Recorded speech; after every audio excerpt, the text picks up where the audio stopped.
Locker Room, with all the sports news you need, live.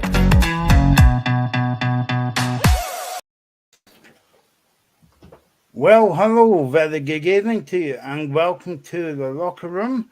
I'm hoping that a lot of people will be tuning into the show as always, because I just don't know why you would want to go out today, because it's absolutely soaking outside. I don't know what it's like in sunny Pennacook, Graham, but it's wet here. Yeah, it's been pretty much damp all day, but it's cleared up a bit now, but it's just very, very dark. Yeah. So enough of the Sean Batty and presents. We won't do that. This is the Locker Room, and this is the last one of the year. Graham, it's been a busy year, man. But however, we're going to talk about football. It's taking place next year. If you work that one out. Okay, Monday then, not next year. So we'll go into detail later on, and if you want to tweet us, it's Locker Room Indie. And if you want to comment on anything, Facebook Live or YouTube, comment on there. They didn't the bosses of Indie Live wanted Jack and Victor on this year, so they only got Fran and Anna, me and Graham. So but we're the better looking ones. Well, Graham is anyway. I don't know about me, but yeah. So enough of me waffling about. Graham says we have already 12 people watching already. Hopefully 12 people of my fan club, not Graham's fan club. Anyway, for what fan club are you on about? Anyway, enough of that. So we'll get into talk about football in a wee minute domestically. But Graham, we've got to start by paying our respects to the late great Perry, who died yesterday at the age of 82. I don't know. When you turn on the TV or even Sky News, I mean, I think Sky News is doing news about Perry all day, because I turned on at lunchtime and they were talking about Perry, one of the greats of football and one of the greats. Well, I would say world football as well. 100%. I mean, I'm not off that era that I got to see him play, but I've seen plenty clips of him. He was just an absolutely wonderful player. We knew it was coming, but, it's still sad when it happens. I mean, one of the clips I actually watched, and I had seen it before, but it was like 1970 against Uruguay when he dummied the goalkeeper, and he was very unlucky not to score. He was a lot quicker than I thought he was. He was just a phenomenal footballer. And, depending on what era you're brought up in, you can see who's the best player in the world. I think at that point it probably was Pelé, just an absolute genius. And it is very, very sad that he has passed away. 82 doesn't really feel that old, does it? But he was a phenomenon. When I was on last week with James, we were talking about Ronaldo and Messi, about who's the best player in the world and stuff. And James had talked about Pelé. And he said that Pelé was the greatest ever seen. And you can understand why. It was just an absolute genius. And it's a sad loss to the game. And now you've got Maradona, and Pelé up in heaven. I'm sure they've been playing five-a-sides together. It's just he was a wonderfully gifted footballer and the only man still to have won 3 World Cups. It's just a very, very sad loss to the game. Yeah, no, exactly. And I think, well, as you know, Graham, Brazil is, I would say, the capital of football of the world, if that makes sense. And they were saying that his funeral is going to take place, am I right in saying next Tuesday, or weekend Tuesday, and they're having is it 4 days or 5 days of mourning. So that's how big a loss he is. 100%. It's a devastating loss for obviously his family as well, but for the football world, he was just an absolute genius. And you can talk about Messi, you can talk about Ronaldo all you want, but Pelé was an unbelievable footballer. As I say, I've watched numerous clips of him. He was just an absolutely frightening player. And as I said, a lot quicker than I thought he was. His goal record was unbelievable. Sensational stuff. And, it's going to be a massive, massive loss for the game. I'm sure the Brazilian fans will be very emotional, and having that big period in the morning, he deserves it because he was an absolutely fantastic player. And as I said, we knew it was coming. We knew he had been ill, but it's still very sad that it has actually happened. If you've got any comments about Perry, maybe you've seen him playing for Brazil, you can skip them in the chat and we can read them out as well. Nice touch here by the Scottish football game, because obviously we know that the Scottish football is not good. There's no games this weekend, Bill, in the big top flight league anyway, but they're going to have a minute silence at all the games this week. Well, on Monday anyway. I presume they'll do it down the leagues as well, the champions, the championship, etc. And also tonight, your team's playing Graham, the mighty Liverpool, and they're having a minute silence at the game tonight, and also at the EFL games as well. So, but yeah, I mean, it shows you how well loved he is, throughout the game. And obviously, I'm a bit younger than you, Graham, 21. But you've just seen videos of him, and you're like, wow, that's we always use this. I know you talked about this a few weeks ago on the show, about you always say the legends of the game, and Mr. Football and all the rest of it, and he's got to be up there. Oh, definitely. He was a legend of the game. There's no doubt about that. I actually started watching more clips before I came on the show tonight, because he was just an absolute genius. Some of his skill, some players are still trying to do these skills now, and they've obviously learned that off watching a guy like Pele. He was just an unbelievable player, and as I say, his goal scoring record speaks for itself. He really was a class player, and I keep going back to this, but that bit of skill against Uruguay when he dummied the keeper was just very rarely have I seen anyone do that before. And if he'd scored, it would have been an unbelievable goal. But even the best missed chances, but he was just an unbelievable player, and it's a sad loss to the game. And you're right, it's great that they're going to have that minute silence. He thoroughly deserves it. And he is an absolute legend of the game. There's no debate in that.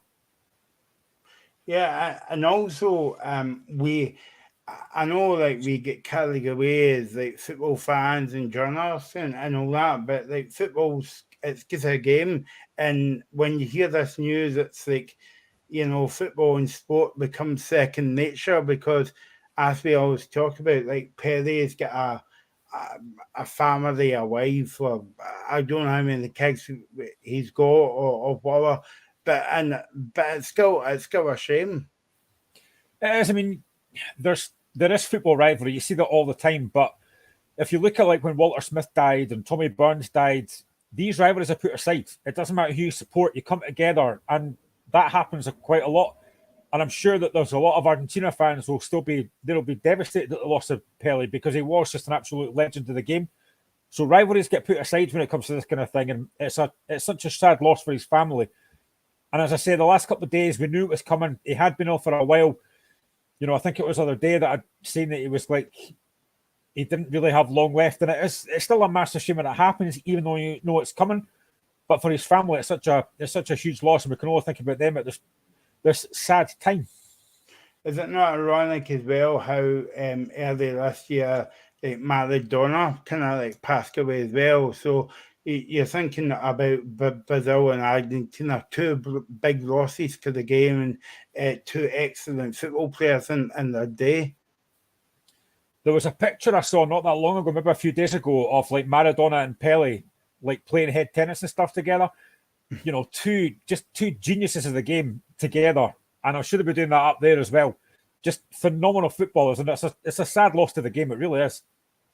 Yeah, no, exactly. I don't actually know if Pele may get to the World Cup, or even so any of the games, but it's just ironic how it's just 2 or 3 weeks after the World Cup as well, I know, I'm sure he probably would have watched it somewhere. Disappointed at how Brazil would have done because they really weren't great. How Brazil could do with someone like him. You know, guys like Neymar, they don't know how lucky they've got it because Pele was just an absolute genius of a footballer. And when you see the football players dying, whether it's over here in Scotland or England as well, that the full football community comes together, and everybody says that we are passionate about our football. We are, but we're not as passionate as people in Brazil. Oh no, they take it very serious. It's the number one sport, I think, over there. Same as in like Argentina, the number one sport as well. So when something like this happens, it's going to get his funeral is going to be a massive, massive turnout. I think it's one of these things that will probably get streamed live as well. I can imagine the streets of Rio de Janeiro and that will be absolutely rammed the folk paying their last respects. I would imagine it will be absolutely packed there. I mean, when was the last sports player you would say, Graham, would have 4 days of mourning? You would never have had. You would never have that in sport. Nah, can't think of anybody, to be honest. No, but yeah, I mean, yeah, because it just happened all of a sudden. Because last night I was out somewhere, and it just came on the TV, and obviously, like, we knew it wasn't well, but it's still a bit of a shock when it actually happens and you actually see it on the TV.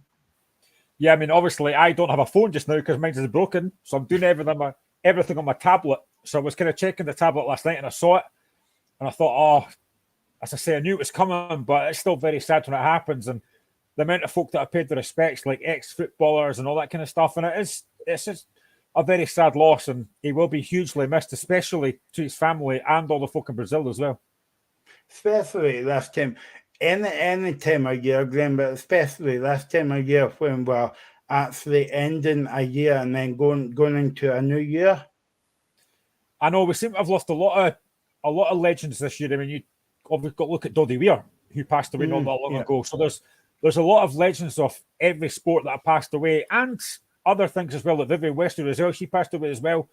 There's a lot of legends of different things have passed away this year. It's been a bad year for that. Hopefully next year will be a little bit different. Yeah, so thoughts and prayers go out to Perry's family at the age of 82.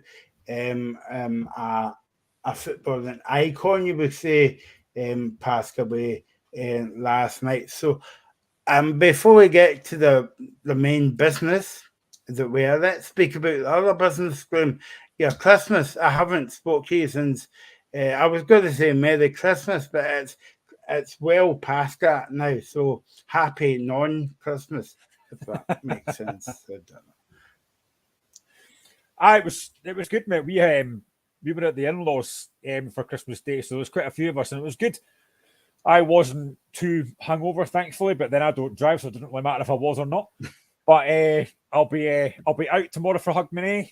I'm dreading coming home because my stepdaughter's having a party in the house. We're not allowed because we're too old and we'll cramp our style. So God knows what we're going to come back to tomorrow. But yeah, it should be good. Bringing the new year, and there's no Only an Excuse on TV, which is never a bad thing because that was kind of it wasn't quite as good recently. So yeah, how about you? Yeah, it was all right. You know that the whole day everybody panics in the run up to it, right? But to be honest, it's only one day, right? And I might think a bit old when I say that, because I'm only 21. By the way, that's going lower and lower every time I say it. So I think the show will be 15. But I know it was good. Good spent the day with in-laws. And back up the road there, and yeah, that was it. And a bit different this year because you had no football on Boxing Day. I know. I was just glad I didn't get pants and socks again this year. But the one thing I did get, which I was quite happy about, although I've got to wait, my wife got me tickets to go and see Peter Kay, but it's not till 2025. So I've got a bit of a long wait. But she tried to book them ages ago, but she was like 100,000 in the queue, and she's like, I'm not getting these. So she gave up, but he then gave other dates. So I've got a bit of a wait. So I hope he doesn't cancel again. I hope you don't. I hope you don't lose their tickets either, because if you don't manage to make it, I'm a big Peter Kay fan. I'll no lose them. Trust me, I'm no losing them. No way. I need to have a conversation with you, Peter Kay, off air, because Phoenix Nights, that was my favourite comedy as well. I love Phoenix Nights. Yeah. So talking about Phoenix Nights, I don't know how we can get back onto football there. But, I'll just say, James Elliott says, "Evening, guys. Graham, who's a stranger in with you?" Yeah. Yeah, well, I was going to say these have got Sky, but that's a bit too close to the bone because I know James, so I'm sorry with that. Happy New Year! Yeah. No, not yet, Graham. You've been too early by that one. I'm just wondering what James is saying to himself. In fact, don't repeat it. It's a family show, but hopefully you're well and have a happy new year when it comes, James. And we'll speak to you next year, tomorrow, maybe, as well. So, Graham, it's a bit weird because this is the first show we've did, and we're not getting to speak about football until Monday. Well, technically that's not true because we had games on Wednesday. Well, that's good. Yeah, okay. Looking forward to the game. I was trying to get that one, but yeah. So So let's look back to the midweek action. Ingram, there was a lot of important games. Let's start with your team in Perth. A very good win for Hearts up there. Well, it only took 12 years and 16 visits to finally win there. So, yeah, delighted. Xander Clark back at his old stomping grounds. He did okay. It was a great win. I thought first half Hearts played some really good football. The second goal is an absolutely brilliant move. Alan Forrest, who some Hearts fans are still not sure about. I thought he played really well. Andy Halliday was really good. And I think, and you've mentioned this before as well, I think Robert Snodgrass has been a fantastic signing for Hearts. By the way, you heard it here first, Graham. I know we did. So much experience, so much quality on the ball. Very, very impressive. 2-0 up, and I thought, right, hopefully we can see this out. They then get a goal back from a penalty, which for me is not a penalty. Willie Collum got that wrong. Barry Mackay then gets the third goal to give us a bit of space, and St Johnstone get back in, and I think we're going to blow this. But we managed to hold on, and it was vital we got 3 points in that. We're now up to third in the league, and I've got to say, given the fact we've had numerous injuries, and I'll get to Craig Gordon in a minute, we've got numerous injuries. The fact that we had European games as well, we're sitting third, 3 points ahead of Aberdeen going into that game against Hibs on Monday. It was a huge, huge victory. As I mentioned a minute ago, we hadn't won in Perth for 12 years in the league, which is frankly embarrassing. We've managed to break that now, and the greatest thing for me is, and I think I put this in the group chat when he signed, I said that Lawrence Shankland would be the first Hearts player to score 20 goals a season since Robertson. He's now got 16. He's very, very close. And I think he's done a very good job. So I'm delighted with the way Hearts are playing just now. Very, very pleased going into Monday's game. But derby games are very different to predict. And because we're talking about the Hearts game, we're going to preview that game. Before we preview a small matter of the game on Monday at Ibrox between Rangers and Celtic at 12:30. I was very impressed by Hearts during the week as well. Before we get into Hearts in more detail, Graham, very sad news for Craig Gordon last week against Dundee United. Yeah, absolutely gutting. There's always been a fear for me that if Craig Gordon gets injured, how will we cope? Well, we're now going to find out. And I have to say, there's a lot of Hearts fans are furious about Stephen Fletcher. I will say right now, there's nothing that Fletcher could have done about that. If you watch it, there's two players going for the ball. It's a 50-50 challenge. They've both got their eyes on the ball. Unfortunately, Craig Gordon comes out worst. And I saw the pictures at the time and it looked horrendous. But you're hoping it's one of these that maybe looks worse than it is. And then on Boxing Day, we get the news it's a double leg break.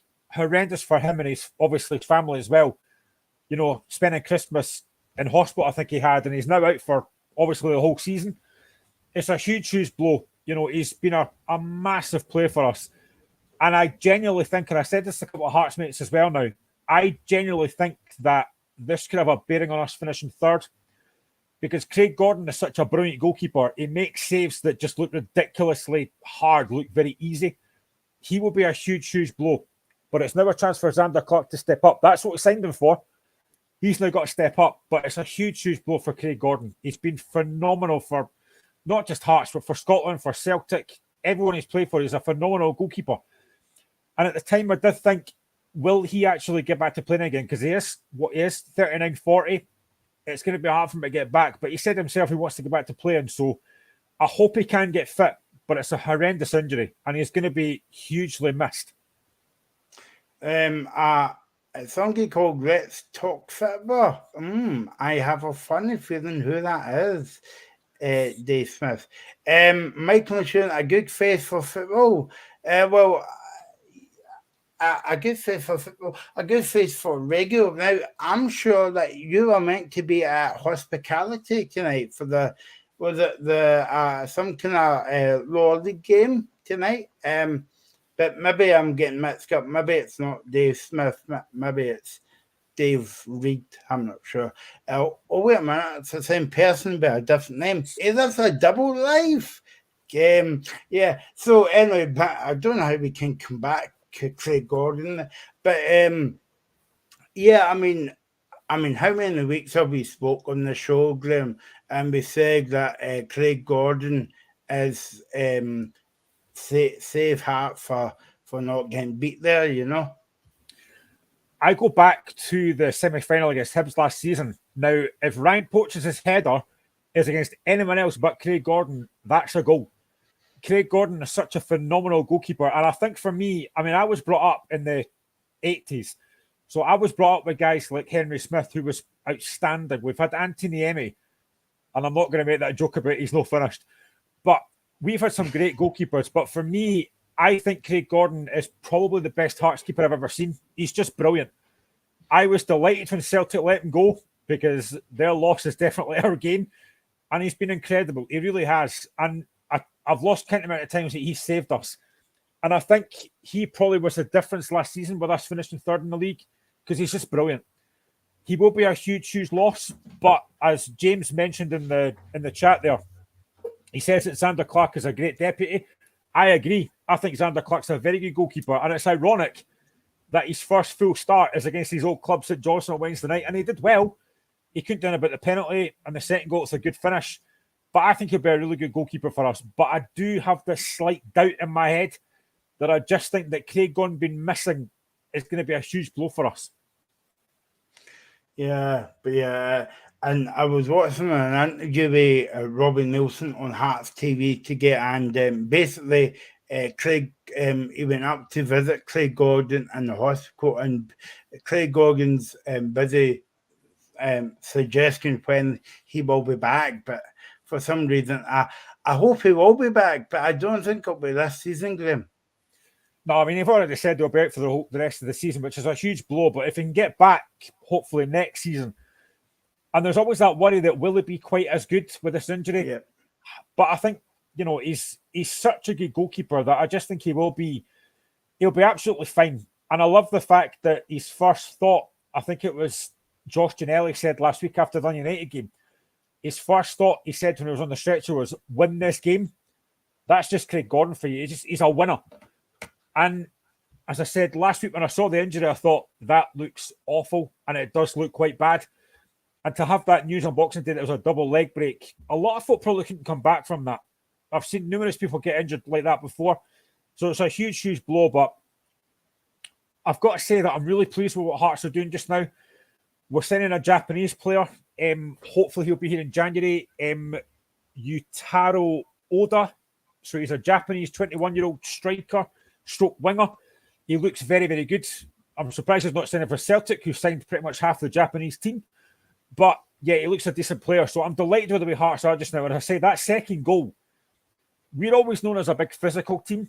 that second goal on Wednesday was a phenomenal football goal. 18 passes involved in that, and Alan Forrest scores a very good goal, and a lot of that comes from Robert Snodgrass. His ability on the ball, his composure. I didn't know if he would play many games because of his age, but he's been phenomenal. And I think, for me at the moment, he's probably been the signing of the season so far. Outside Lawrence Shankland, I think Snodgrass has been the signing of the season for me. Well, you heard it here first, Graham, when they signed. I thought he was one of the signings of the season for Hearts. Let's talk football. Basically came back in. Okay, let's cut to the chase. Right, it's Dave Smith, right? It's hiding behind that name for something like that. Bansov D against Bleaking tonight. He is off to that game. Enjoy your pies and enjoy the wet weather that you're having there. We'll touch upon Hibs in a minute, but team news that from Robbie Nelson told Hearts TV today that both Stephen Kingsley and Stephen Humphries will be back into the squad, while the club awaits the outcome of the scan on Craig Halkett's injury, Glenn. Yeah, it's a blow that Halkett might not be fit. Again, he went off against United, and that was a real shame. He's just got back to fitness, and then he's gone off for injured again. Stephen Kingsley, again, has been a great player. Hopefully he can get back. And I think Stephen Humphries, for me, if he's fit, that's great news. He's been a really good signing for Hearts as well. Again, he made his debut against Livingston. A lot of Hearts fans were not... Again, it's his first game, and a lot of Hearts fans were... He was very poor. He's not good enough, and he's been very impressive since he signed. He would be a great player if we can get him back fit. Again, I think Hearts have got a really good squad. We are still needing a couple of new players in. One of my mates today said that he doesn't think Callum Patterson is going to be signing because it's going to cost too much money.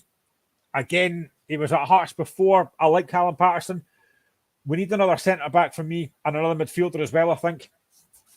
But as I say, I'm pleased with where Hearts are just now. The fact that we're sitting third, having had all these European games, having had the injuries, I'm delighted where we are just now. And to win in Perth on Wednesday was a very good performance. And I've got to say, against St Johnstone, they were good again. There were large players in that game. I thought they played really well. Stevie May again was a real threat. I think St Johnstone will be fine this season. Whether they can get top six, I'm not sure. But I think Callum Davis has done a great job there. It was a really hard game. I'm delighted to win that game. I really am. I think Hearts are in a good place going into Monday. But again, derby games are so hard to predict. You would expect Hearts to be favourites. We're at home. We're playing well. Hibs are not on a great run just now, although they beat Livingston last week. It'll be a tough game. But on paper, Hearts have a better squad. But the game ain't played on paper, so who knows? Now, I know a lot of people watch the game. That's why you watch football on the telly to watch the game. But I'm interested in the support as well. And Hearts took a brilliant support down to McDermott on Wednesday night, Graham. Yeah, about 3,500. But that, the Hearts support is a great support. At times at Tynecastle, it can be very, very quiet, but it depends on the game. If you're playing Celtic, Rangers, Aberdeen, Hibs, it can be very vocal. But run-of-the-mill games, and no disrespect, but run-of-the-mill games like Motherwell, St Johnstone, St Mirren, it can be very quiet. Away from home, it's brilliant. And I know that Hearts are trying to get a section at Tynecastle for a singing section, the Gorgie Ultras, which would be great. Because there's nothing better than going to Tynecastle, like hearing a vibrant atmosphere, and I hope that does happen. And yeah, it was a great support. There's a lot of talk about Aberdeen take great support to games, and they do. But Hearts took a great support on Wednesday. It wasn't a great night. You're going away to Perth on a Wednesday night. It's cold. It's just after Christmas. And I thought it was a great support. It really was. So yeah, fantastic support. And hopefully on Monday, an even better support at Tynecastle for the derby. Just looking at Hearts form going into the game, Graham. Hearts had 8 wins, 4 draws, and 6 losses. So it's been a decent start to the season for Hearts, and also Hearts have scored 32 goals this season. Yeah, and about 15 of those are penalties, I think, that Lawrence Shankland scored. But I'll let that slide. No, it's been a great run. Really, really pleased. Again, done United game last week. Again, for me, showed a lot of character. 1-0 down, Craig Gordon gone off, Craig Halkett gone off, Stephen Kingsley gone off. We get back to 1-1. We then go 2-1 down, but we've got the character to come back and get a draw. To be honest, I'm not convinced the Shankland one was a penalty, but he still got to take it and score it, and he did. We've got a lot of character in this team, which is really pleasing because for a while that was missing a little bit. And again, I've been very vocal in here about Robbie Neilson at times. I think at times he gets things wrong, but he's had a very, very good season so far. And as I keep going back to the fact we're sitting third now, 3 points ahead of Aberdeen, who for the moment have imploded, and I know we'll get to that shortly. But I'm really pleased. We're 5 points ahead of Hibs. I'm delighted with that. If we can keep that momentum going, if we win on Monday, even better. Aberdeen's got a hard game against Ross County, even though they're at home.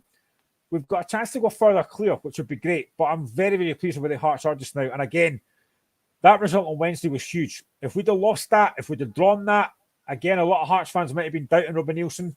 Fantastic win. Really, really big win. And you must feel that the game early on in the season at Easter Road, okay, you get a point, but it must have felt like 3 points stole because Martin Boyle scored get the last kick of the ball. But you knew it was coming, though. It was set in stone that he was going to do that. Yeah, Hearts should have won that game. We could have had a couple of goals in the second half, but didn't take them. And I think Neilson got the tactics wrong second half. I think he made 3 defensive changes rather than just going for the win. And it kind of cost us a little bit. But you knew, as soon as Martin Ball came on, you knew he was going to score. I'd rather it was a consolation goal, but that's what happened. So they don't have Boyle on Monday, but they do have Kevin Nisbet back. And, you know, they're coming off the back of a poor result against Celtic, but that can happen. Celtic are a phenomenal side just now. So that can happen. But Hibs, it's a hard game to predict because Hibs are not on a great run. They beat Livingston last week, but they can only seem to beat 10 men. That happens quite a lot this season. So it'll be interesting to see how they get on. But if we can score first, I think we're going to win the game. But it's such a hard game to predict. I always go into these games nervous because I don't know what to expect. But at home, I would expect us to win. But it's going to be a hard game. Let's look at Hibs going into the game then. 7 wins, 2 draws, and 10 losses, Graham. That's phenomenal. And also, Hibs has only scored 24 goals this season. That's worrying. That's great for me, but I hope they don't score 25 and 26 on Monday or I'll be gutted. But yeah, it's not been a great run. I mean, against Livingston last week, they did obviously dominate, but they were against 10 men. And I'm not convinced Jason Hawkes was a sending off. I know that Livingston appealed it and it got dismissed. I'm not convinced that's a sending off. He wins the ball and it's a follow through. I don't think that's a sending off. I think that was the wrong decision. But Hibs did well. They played well. They scored a few goals. You know, Kevin Nisbet looked decent. Having him back is a huge bonus for Hibs. Hopefully has a quiet game on Monday. But again, I think Hibs have got nothing to fear on Monday because they're not expected to win, which I know sounds daft. But Hearts are third on a good run. Hibs have nothing to lose here. It's a derby game that they don't have a great record in anyway. So if they win, fantastic. If they get beat, it's not going to be a massive blow because I think they're expected to lose. But it's a huge, huge game. You know, again, I think Hibs defensive are very vulnerable. I mean, the fact they're still playing Paul Hanlon, who has been awful recently. Ryan Porteous, who again I've said numerous times, I don't rate. I think he makes too many mistakes. So I think both teams are very vulnerable defensively because Hearts don't have Halkett, we don't have Kingsley. I'm not the biggest fan of Toby Sibbick. He's done okay recently, but we've got defensive issues as well. I'll put my neck on the line here. I don't think this game will finish 0-0 because I think both teams are vulnerable defensively. So this could be a 5-5 or a 6-5. But a great game if it is. But it's a hard game to predict. But Hibs are not in the greatest of form. I thought they played okay in spells against Celtic. But Celtic, once they got that first goal, there was only one winner. You look at the Diza Maeda goal. I mean, that is such poor defending by Hibs. Maeda runs from his basically inside the Hibs half, unchallenged. And then it's like the part of the Red Sea. Porteous and Hanlon just leave it to shoot. And the ironic thing is, Maeda misses a glorious chance about 2 minutes before that. Yeah. That looked a lot easier than that. So, you know, Hibs defensive for me have got problems. And if Hearts can get after them with guys like Ginnelly, Mackay and Shankland, we could have a field day. But I genuinely don't know what to expect for this game because I want to think the Hearts are going to win this game, but it's such a tough game to predict. Do you think, I'm hearing a lot of Hibs fans on Twitter to say if Hibs either get beat or draw, do you think it's time for Lee Johnson to go? And I'm a bit torn for that. Maybe as you're the Hearts fan, you would say, "Aye, sack him tonight," but we get at least give him to the Scottish Cup game in a few weeks. If he loses on Monday, keep him. If they win on Monday, get him sacked. No, I think they have to. They did that with Sean Maloney. One of my mates was here earlier on. He was talking about Maloney, and he said that he wouldn't have sacked Maloney. He could see spells in the second half of the cup game against Hearts last season that looked like a Maloney side. Although they got beat, they then sacked him. So they don't want to make the same mistake again. Lee Johnson at the moment is not having the greatest of times.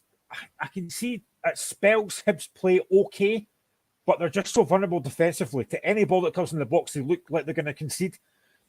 I think they are massively missing, and you said this as well, and me and James talked about this last week. Martin Boy is a huge blow for them, him being out. That pace that they don't have. Elo Yuan, not convinced by him yet. He was okay again last week in spells against Celtic, but I'm just not convinced. They don't have a natural goal scorer for me, apart from this bit. So they are lacking a little bit, and I think that pace of Boyle is a huge blow. I think Johnson is under pressure. That run you've just talked about, the 10 defeats is not great. And if they lose on Monday, that pressure is going to intensify. But still, Hibs fans are not convinced by Johnson. And that only gets worse if they lose on Monday. But again, do they keep him for the cup game if they lose on Monday? I'm not sure. I just think he's having a hard time just now. But you can't just keep sacking managers when things go wrong. They've got to give him a bit longer, give him another couple of transfer windows. And if it doesn't go right, then fair enough. But I think January is a huge month. He's got to get a few more signings in. And if they do that, and if they win on Monday, Hibs fans will be quite happy. If they get beat on Monday, they'll be furious. So that's the way derby games are. Do you think that if you were a Hibs fan, I'm not saying you are a Hibs fan, right? But you would be a bit concerned with Lee Johnson's comments because they came out with a few weird comments after the game on Wednesday night after they get well beaten in the game against Celtic and the game against Rangers as well. And the comments I made against the Rangers game was, well, we played decent. I could take wee bits and bobs out of the game, but you still get beaten both of the games. So why come out with statements like that? So it's a bit worrying what he's saying at times. I suppose as a manager, you want to try and be positive and put a positive spin on things, but you look at the game against Celtic that got beat 6-1? And he came out, and he came out and said that if it was my players, I'd be in that dressing room asking what Celtic do. Why would you do that? Why would you say something like that? Focus on your own team. Forget about what Celtic are doing. Celtic are a different planet than everyone else. They're a far better football team. Focus on what you can do better. I do sometimes think Lee Johnson comes out with stuff that I just think, why have you said that? But I can understand as well that you try and put positive spins on things. Mm-hmm. But if you're constantly getting beat, there's not a lot positive you can take from that.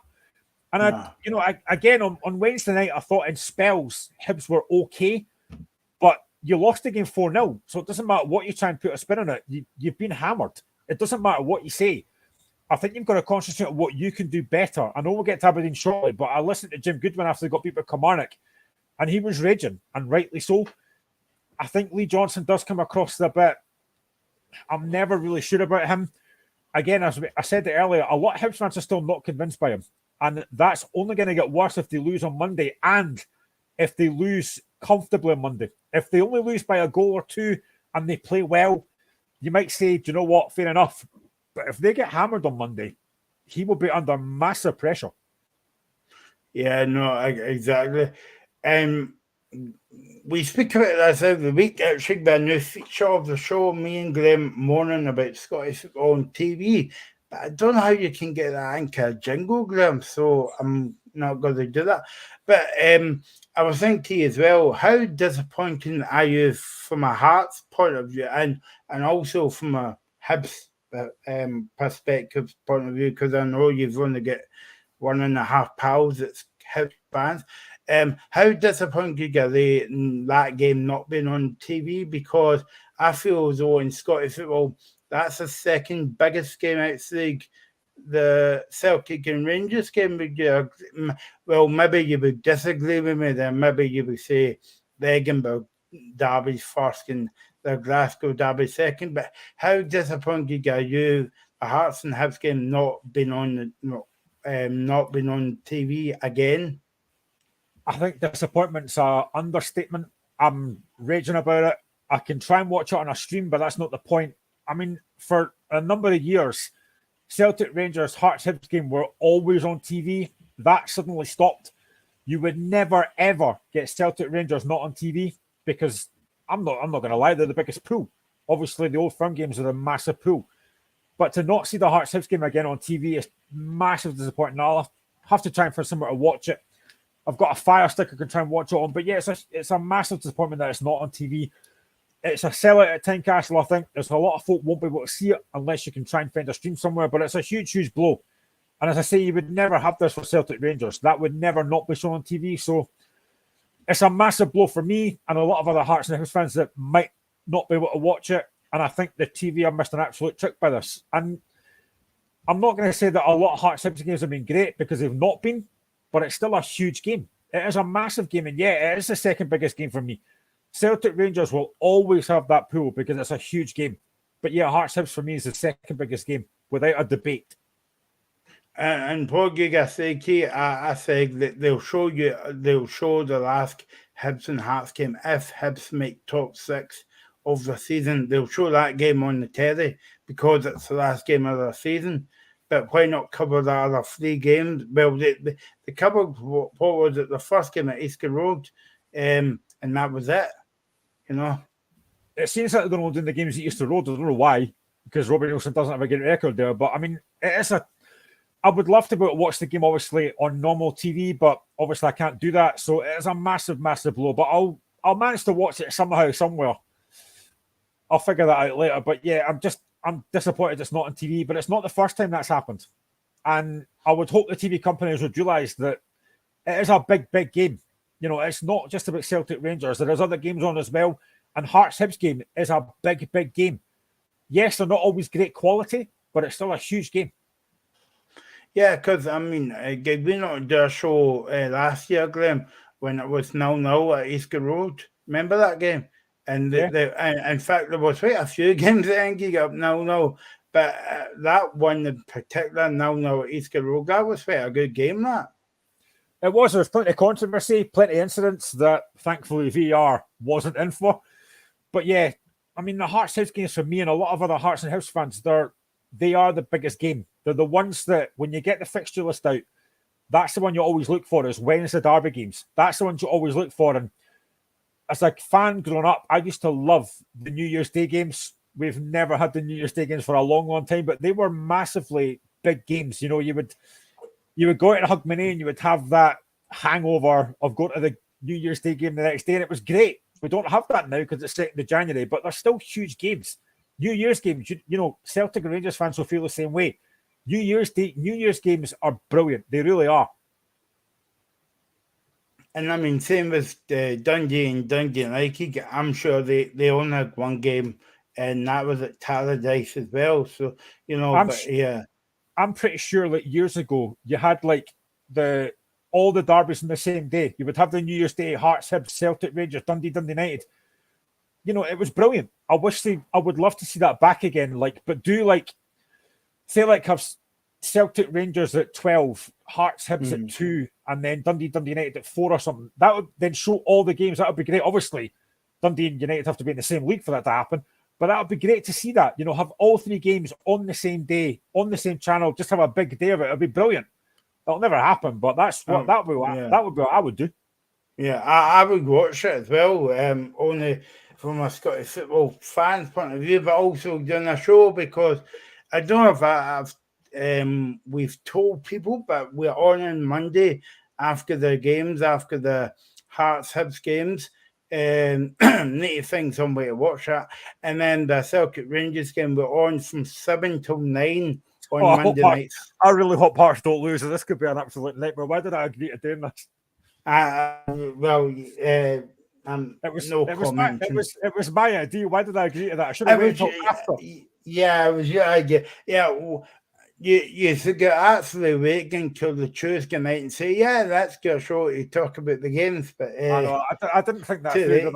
I didn't think that through. 7 till 9 Monday night in the Radio and Independent Live will be here talking about the big game, Celtic, Rangers, Hearts and Hibs, and the other games in the days as well. Kilmarnock and St Mirren, that's going to be a very interesting game. We'll go on to speaking about the other games. So let's move on to talk about the second biggest game of the weekend then. Celtic again, Rangers, I better get this right now. Rangers against Celtic Ibrox, 12:30 kickoff. But before we go on here, Graham, you pointed out to me today that before we came on there, Celtic B team was playing Rangers B team in the Lowland League, and I don't know if anybody knows the score yet, but Celtic beat Rangers 5-2. Now, I never saw the game, but, that was at Celtic Park, a huge win for Celtic. And I'm sure Celtic fans were hoping for similar on Monday afternoon, I should say. Yeah. So let's get into the game then, Graham. Talking about the Rangers. Michael Beale had his first press conference, not his first, but his first press conference going into the game on Monday. He says he's looking forward to this one, but it's just 3 more points. Who knew you get 3 points for winning the game? I didn't know that. But I think he's right, one game at a time. And team news for Rangers as Morelos, Kovac are available, and Kemar Roof has a 50-50 chance of making the game on Monday. What do you make of Rangers so far under Michael Beale? Because I think this will be his, fifth game. What do you think? I know that some Rangers fans aren't convinced with the performance. Okay, they would take 3 points and the wins, but the performance has not been brilliant for them. No, I mean, they're winning games, but they're not winning brilliantly. I thought against Motherwell they were okay. They played some decent stuff, scored 3 goals, but I'm not overly convinced yet. All they can do is win games, but they are still 9 points behind. I've already said numerous times that I think the title's done. I think Celtic will win the league comfortably, but Monday's going to be a huge game. If he can get 3 points in that game, it will give him a lot of confidence, but I just think Celtic are too strong. I think against Aberdeen, that was a big win. And the way they did it, to be 2-1 down and win the game in extra time, fair enough. Great character. Again, against Hibs, they were 2-1 down, came back and won the game. So they've not been overly impressive, but all that matters, I think, for Rangers is just to win games. That's all they can do. I'm still not overly convinced by Morelos. I know he scored a couple of goals, but I still don't think he looks quite at the right fitness for me. I mean, Scotty Arfield scoring those 2 goals against Aberdeen was a huge lift for them. But Monday's going to be huge. That is going to be an absolutely massive test for Michael Beale. And this is the one he'll want to win most. I don't think they will, even at Ibrox. I think Michael Beale needs, obviously, this season, once it finishes, he'll get a transfer window again in January. He'll get the summer transfer window, and then he has to look forward to next season. But I just think Monday's going to be a bit of a step too far for me. I'm not overly convinced yet. I think performances have not been particularly brilliant, but as I said, all they can do is win games, and they are doing that. Wednesday night, they won reasonably comfortably against Motherwell, but Monday is the biggest test you'll have. Just looking at Rangers' form going into the game, Rangers has won 14 games, won 3 draws and 2 losses. And while we're talking about goals, Rangers has scored 44 goals this season so far. Now, I saw Rangers against Ross County on Friday night. Was it last Friday night? Yeah, it was last Friday night, wasn't it? Yeah. And Rangers played well, but Ross County had a few decent chances before Rangers put the ball in the back of the net. They did, and you think Ross County had a bit of a more clinical finisher. If they still had like a Reagan Charles Cook, Rangers might have dropped points in that game. I think they are very vulnerable defensively still, Rangers, and you've seen that by the goals they've lost against Hibs and Aberdeen, and the fact that Ross County created chances against them. I don't think they'll get off with that against the Celtic team. I think if Celtic get the chances, they will score. So Michael Beale's at a decent start. He's winning games, and that's all he can do. But I think he'll want more from his team. And I think even against, was it Aberdeen? I think it was Aberdeen, where he said that the performance was 5 out of 10, the character was 10 out of 10. I'd agree with that. But I think at this stage in the season, when you're needing the points, all you can do is win the games. Ibrox will be full on Monday. It'll be a really good atmosphere.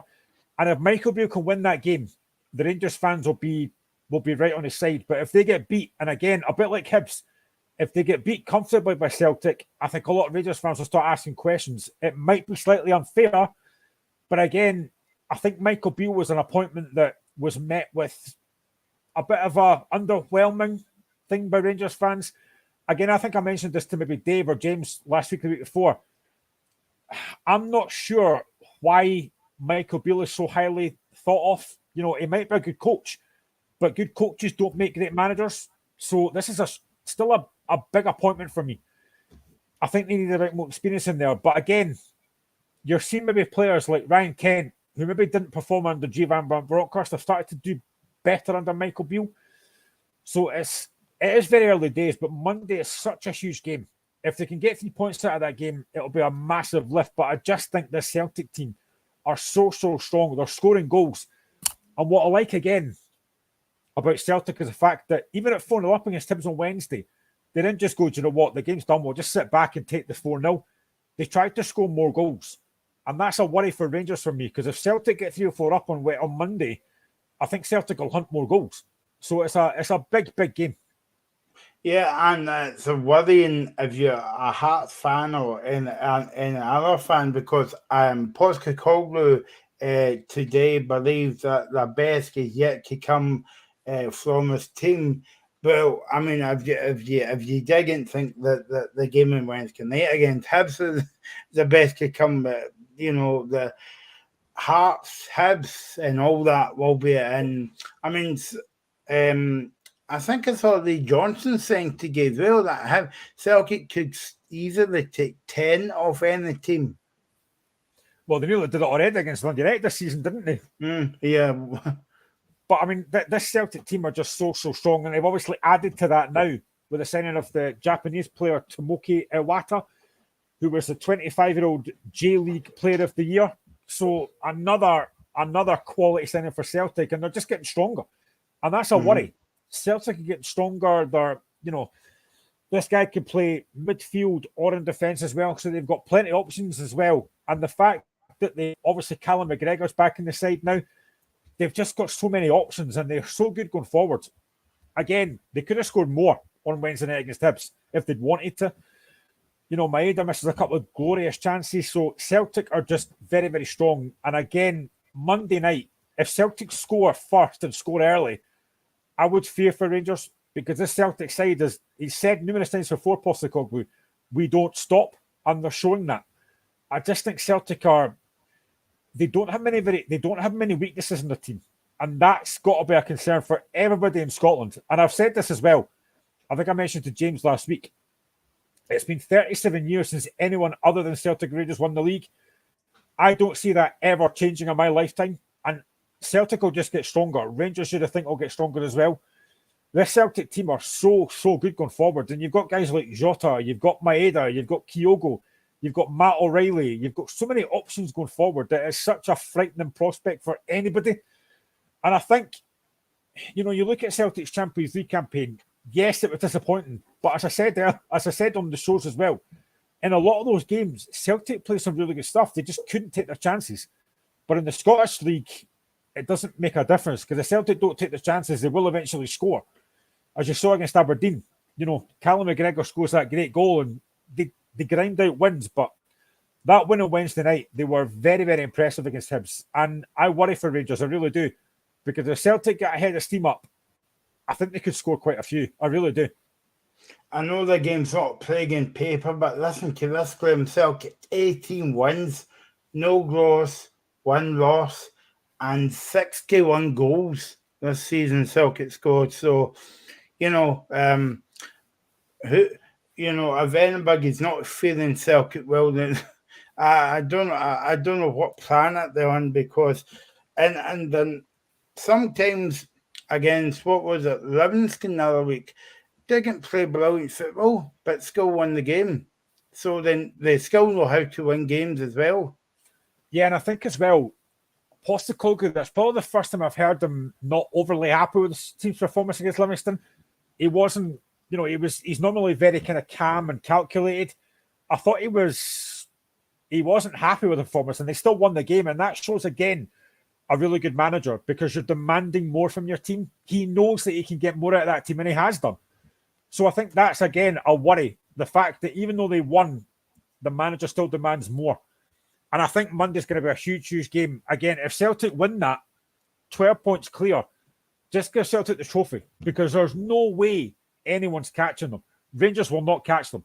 I just don't see who's taking points off the Celtic team. I know St Mirren did that a few weeks ago, but Celtic now look even stronger. And again, they've just signed that Japanese boy. They've got another few players to come in as well. I'd imagine that in the next few weeks they'll probably strengthen further. I think they need another striker for me. I think, again, Kyogo, I think he scored 15 goals this season, but he's maybe not been at his best.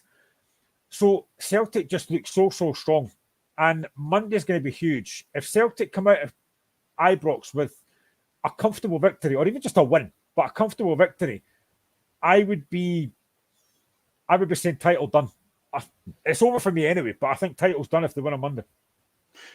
Keep your comment coming in about the Edinburgh Derby or the Glasgow Derby on Saturday. Now, I think it's a key on the show, Graham, about Kyogo.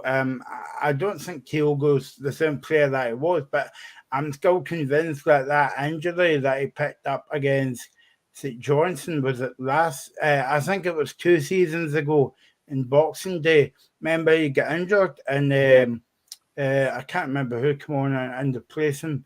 And funnily enough, the sub came on and scored a goal in his debut. But I'm convinced that Kyogo's not the same player than he was before that injury. I might be wrong, but he doesn't look okay. He scored a few. He scored against Tuesday night, and he scored one. What was it, on Saturday against Johnson? But he's not the same kind of player. But he's still scoring goals. Yeah, I mean, I think Kyogo came in and he was a breath of fresh air of the league. He was such a, he scored those 2 goals against Hibs in the League Cup and won them the Cup. And that's the kind of player the dynamic player that you're looking at. He's still scoring goals, but I don't think he's looked quite as good as he has been. Now, fair enough, he took his goal very well on Wednesday. Really good touch and really good finish as well. But he doesn't look, for me, like he's got that same kind of instinct and that same sharpness. I'm sure it'll come back. And if it does, it's a worry for every team. Because that pace that he's got is frightening. His movement is fantastic. He still gets across that front post and he still attacks the ball, but it's just like there's a bit something missing from his game. Again, I've seen a lot of Celtic fans saying, I think against Livingston, Giakoumakis should have played rather than Kyogo. And Giakoumakis looks like he's going to be at the door. So I don't think Kyogo looks the same player. He's still scoring goals and he's still a threat. But there is just that bit of dynamism, I think, missing from his game. Okay, so Ranovitz, where will we go? Graham, will we go to Chelsea, Barcelona, or Real Atletico? Barcelona, sorry. Well, I think Hearts could do a swap deal with Gary Mackay-Steven, maybe get him in. I honestly don't know. I think Juranovic is more than capable of playing in the Premier League in England. Absolutely. Had a phenomenal World Cup. Probably one of the best players at World Cup, actually. He was brilliant. I think he could go anywhere he wants. If he goes abroad, I wouldn't be surprised. But I think, for me, I would be very surprised if a Premiership team in England doesn't come in for him, because he's a very, very talented boy. And again, the fact that Celtic have signed Alistair Johnson as a replacement, I don't know a lot about him, but he looks a decent player. But Juranovic will be a huge miss because he's such a good player. but he could go anywhere he wants. He's got pace. He's good going forward. He's great defensively. He's not got a lot of weaknesses in his game. And yeah, I think Juranovic is a brilliant player. Wherever he goes, I'll be interested to see. But he'll be a huge loss to Celtic. Yeah, some World Cup, didn't they, Glenn? Oh, he was brilliant. Absolutely phenomenal. I think he was probably the best. Was he one of the best players at World Cup? No doubt about that. In his position, I thought he was great. As I say, he's not got a lot of weaknesses. He's great going forward. He's great defensively. He doesn't tend to get beat 1-on-1. I've very rarely seen him get beat 1-on-1. So he's a very, very good player. And whoever he goes to will be getting a very, very good footballer. So don't forget Monday night that the place could be on the locker room 7 till 9 even, looking back at the weekend, looking back at Monday's action. I keep saying the weekend's action just because of that used to saying the weekend action. And also we have got some exclusive news because we're on for the League Cup games as well.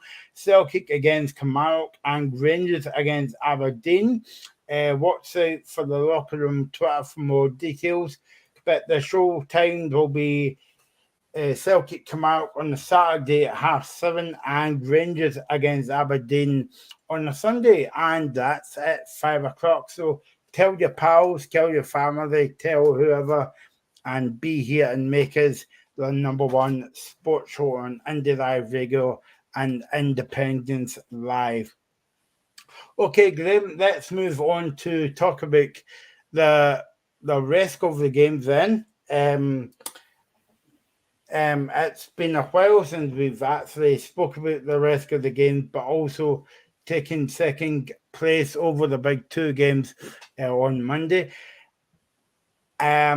Let's speak about Aberdeen against Ross County. This could be maybe exit for Jim Goodwin, or maybe if they win, Aberdeen fans will be happy maybe for 5 minutes, but I don't think they'll be as happy as getting a point, Graham. And I'll be interested to know what your take on Jim Goodwin is, because I don't think it's anything to do with the manager. I think it's to do with the chairman. They go up at Aberdeen because, that they took a gamble on skipping Glass, Scott Brown, and we know where that kind of shattered. Sorry for that joke there. And disappointment with Jim Goodwin. But in saying that, he had a decent home record up until the played Celtic, and then the rest kind of, it was a bit like dominoes that kind of fell away. But they had a defeat on Wednesday night to the bottom of the league, Kilmarnock, Glenn. It's funny because I was on Twitter probably earlier this afternoon, and there was a poll from an Aberdeen fan saying Goodwin out or Goodwin in, and the majority vote was Goodwin out, which does sound mental because they are sitting fourth, but they have imploded. And I'm convinced, and I mentioned this to a couple of folk as well, I'm convinced that it all comes back to that Rangers game and the way they lost it. They were obviously the Celtic game. They got a lot of criticism for the way that they played and defended in that game, which I can understand. You're at home, a very good Aberdeen team, and they defended, but they nearly got away with it. Until McGregor scores that goal, they were getting away with it. But that Rangers game was a massive blow. To be 2-1 up and not only not draw the game, but to lose it in the way they did, I think that has been a huge, huge blow for them. And I don't think they've recovered from that. They've imploded since then. They lost to St Mirren. They've obviously lost to Kilmarnock. Defensively, they are so poor. Any ball that comes from the box, they look so vulnerable to cross balls in. And I think I said that earlier on, Jim Goodwin, after the game on Wednesday, was furious, and rightly so.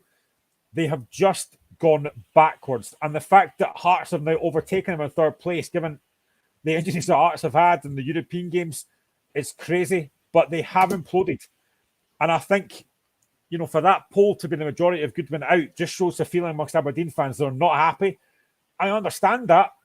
But having said that, before those two games against the Old Firm, they were on a decent run. They were doing okay. Yeah.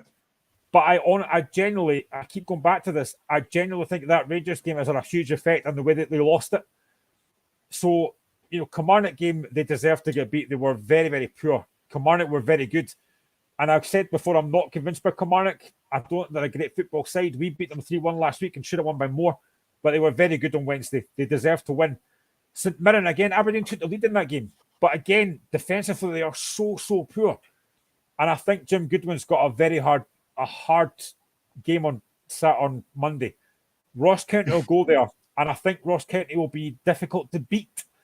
You'd expect Aberdeen to win that game being at home, but if you're Malky Mackay, you've got to go there thinking, you can get this Aberdeen team. They are so vulnerable. And if Aberdeen lose that game or don't win, even get a point, I think the pressure is going to intensify. I mean, it does sound so bizarre because they are only sitting fourth in the league, but Jim Goodwin's under huge, huge pressure. And that Rangers game for me has been an absolute catalyst for that. Do you think that if Rangers, Aberdeen should go win that game against Rangers? We all know that, right? But do you think that if Aberdeen got a point out of that game, we wouldn't be talking about Jim Goodwin's job being up for grabs? Yeah, possibly. You can lose goals in the last minute. That happens. And I think the frustration for Aberdeen fans is that he made 3 changes, and they were 3 defensive changes. He took off Leighton Clarkson, who scored a great goal. They took off Duke, and they took on Majowski. So 3 of Aberdeen's most attacking players who took him off, and then they went very defensive, and you could see the goal coming. And the way they lost the 2 goals to Arfield was so, so poor. Had they got a draw, it's not the worst of results, but the fact that they then lost the game was a massive disappointment, and Aberdeen fans were raging, rightly so. There's a lot of questions being asked about Jim Goodwin. A lot of Aberdeen fans are saying he's far too negative, he's far too defensive, which again, I can understand. But to lose that game the way they did, and the fact that they've then lost to St Mirren and a very, very poor Kilmarnock team, I apologise to any Kilmarnock fans watching, but they're not a great side. That is a massive blow. And if they don't win on Monday, I think that pressure is going to get worse. I don't think O'Donnell will get sacked. I genuinely don't think they'll get sacked. I think Dave Cormack will stick with him. But you talked about the inexperience of Stephen Glass. That was a failure. They had to get this appointment right. I still think Goodwin's the right appointment. He's a good manager, but he's got to learn lessons and quickly. I think in January they'll sign at least 3 or 4 players. I don't know if Dave's still watching this and what he thinks about Aberdeen just now, but it's been such an implosion. They were on a relegate run. And I mentioned this to James as well last week. At home, they'd only lost 1 game to Motherwell. They've now lost to Celtic and Rangers with 2 very different performances. If they were to get beat by Ross County, I dread to think what will happen. But I don't think he'll get sacked. I'm just looking at the record that Aberdeen's got here, Glenn. Like 8 wins, 1 draw, and 10 losses. That's the 10 one seems to be a bit kind of and 33 goals this season for Aberdeen. So but going back to your point there, Glenn, I mean, I think that it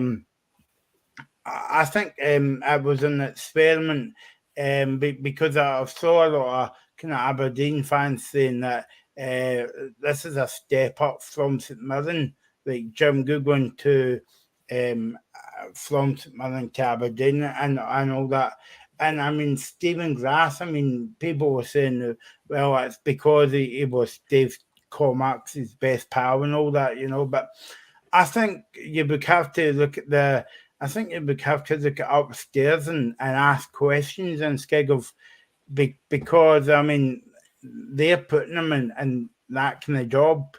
But in saying that, we were going to be having this conversation 2 months ago because they were on a decent run. Do you remember when Dave Cormack went on the radio and backed Stephen Glass? And then obviously a few weeks later he sacked him. That just shows why chairman and that should not really go on radio and say kind of things like that. I know you've got to talk with your manager. You've got to think positively, but it didn't work. It really spectacularly failed. He hasn't done that with Jim Goodwin yet. But I do think the Stephen Glass appointment was destined for failure. It was never really going to work. It's the same as when Hearts had Ian Cathro. It was never going to work. Again, he might be a good coach, doesn't make a good manager. I do think Goodwin will do a good job at Aberdeen. Again, it's not like the bottom of the league. They're sitting fourth. They're only 3 points off third. But it's how they're losing these games against, for me, I think the Celtic and Rangers games were a chance for Aberdeen to make a statement, and they lost both of them. But because they were both.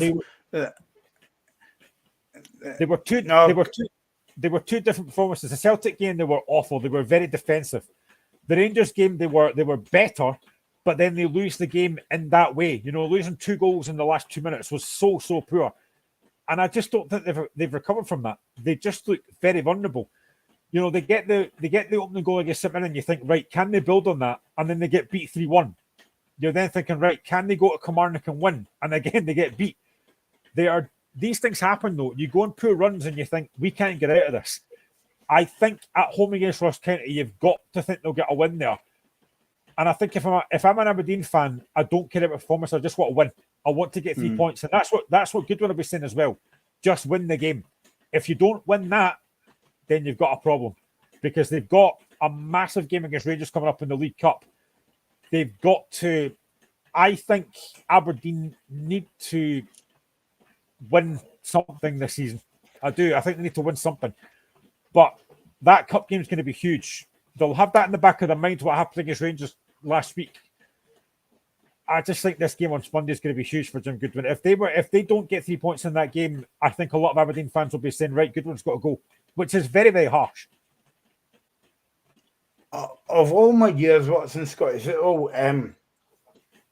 when teams come to Parkhead or Ibrox or even Hampden Park, and teams are defending, but I've never gone back to the Celtic Aberdeen game early on and this month. I've never saw Aberdeen being so defensively, even if I can say that word, for the whole entire game. It was like what you do in training. It was like watching defence against attack. I was genuinely surprised, and I think most folk were surprised at how poor Aberdeen were. You're just off the back of a World Cup break. You're off the back of a 5-6 week break. This, for me, was a chance for Aberdeen to have a go at Celtic. Let's see what Celtic are made of. Let's see if they're vulnerable after the break. And they didn't do it. I've just mentioned them. You've got guys like Leighton Clarkson, Duke, Majowski. 3 very good players there, 3 very good attacking players, and they were given nothing. They just sat back. Didn't even have a shot of goal, Grim. To have 19% possession at home is so poor. And I'm not surprised that Goodwin got a lot of stick after that game. He deserved it. If it was Hearts, I'd say the same thing. You deserve that stick. That was a surprise to me how poor Aberdeen were in that game. I expected better. They were better against Rangers. They should have probably held out and won the game, but again, those changes made a massive difference. And I just think when you lose a game like that, it is very difficult to bounce back from that. But yeah, that Celtic game for me was a massive letdown. If I'm an Aberdeen fan, I would have been furious with that performance, and a lot of them were, and rightly so. And I mean, they're up against Ross County, rock bottom, like 12 in the table, Grim, So, but they'll actually come up to set up like Aberdeen done against Celtic, park the bus. Yeah, I think they will, and again, I can understand that. But I think, again, Malky Mackay for me has got to go there thinking, we could actually get something here. They're vulnerable. They are a very vulnerable defensively, Aberdeen. I don't think Liam Scales and like Richardson and that have been particularly great. Jayden Stewart, again, has not been particularly great. I would be interested to see if Ross County could score the opening goal in that game, because how would Aberdeen react to that? I do think you're right. I think Ross County will go there and defend, but they've got to have an outball. They've got to have a threat and get after that Aberdeen defence, because they are very poor. But this is a huge game for Aberdeen. They have to win this game. They really need to get 3 points in this game, because if Hearts beat Hibs and Aberdeen lose, we're 6 points ahead with the game in hand. Difficult to make that back. Even this early in the season, it's difficult to make that back. How many goals do you think Ross County has scored this season, Graham? Bearing in mind they're rock bottom of the table, but I don't think it was many. 15, 16. Well, no, you gave them actually one more there, Graham. The 14 goals. Is it 14? Yeah. Well, yeah, I mean, So, yeah. they haven't really replaced Regan Charles Cook and Joseph Hungbo, who were the main threats for them. Again, I think Jordan White's a decent striker, but you need to get balls in the box for him. I think Jan Dance is a good player, but he doesn't score a lot of goals. So, yeah, that'll be an area that he's looking to strengthen in January. He needs to bring in at least 2 or 3 forward strikers because they don't have enough. But again, if they can maybe get a set piece, because Aberdeen are so poor with balls in the box, if they can get a set piece, a corner, a free kick, and put a ball in there, they've got a chance. But yeah, that is not a great record. 14 goals is not good, and that's why they're bottom of the league. Yeah. Let's move on then, Graham, to talk about Kilmarnock against St Mirren, and so on Wednesday night, it was a decent point at the Tony Macaroni Arena, or 1 each. That game finished, and quite a controversial game because my old mucker himself, Makahara, gets sent off, and Penman gets sent off as well. There's been a lot of talk about this thing going off, Graham. I would hope we wouldn't speak about VAR, but there we go. That's Scottish football. I can see both arguments, but I think it probably was a sender off. I think he was a little bit rash. But again, it's one of these ones that, it's the same with the Jason Holt challenge against Hibs. I didn't think that was a red card. I thought he won the ball and as a follow through. I think I can understand why Pittman got sent off, but again, I don't know if Livingston have appealed that or not. But yeah, I mean, it was a decent game of football. I didn't care about it, but it's a decent game of football. But Livingston, again, you know what you're going to get with Livingston. They're such a hard team to play against. They're a difficult team to beat. I know they were poor against Hibs last week, but they had a man sent off. St Mirren, I think I've done a good job under Robinson. Again, start of the season, they weren't great, but I think they've done a decent job. This is a tough game to predict. I think I wouldn't be surprised if it was a draw, to be honest. This was after Wednesday's game, Graham, against Livingston won it, right? This is the best start St Mirren has made to the league campaign in 34 years. So Stephen Robertson's turned them round a wee bit. He certainly has. He's getting the best out of that group of players. Again, they're not a great team to watch, but they know what they're good at. Curtis Main is a physical striker. They've got Jonah Young up front, who I actually quite like as well. They know what they're good at. And again, start of the season, they were so poor. They had a really poor League Cup campaign. They were disappointed at the start of the season, but he's turned it round. And again, a lot of St Mirren fans, probably like Jim Goodwin, weren't overly impressed with Robinson. He's done a very good job. And I think if they can finish top 6 this season, that'll be a massive bonus for them. There's no reason they couldn't. They've got a decent team, but I just think he's done a very good job with what he's got. Limited funds. And I think they'll strengthen in January. Probably another midfielder, another striker, I think. I mean, they're sitting 5th at the moment, Graham. Yeah, they can't be. I don't know what the league table is. They can't be that far off 3rd. I'm just trying to get the league table up here as we speak. It's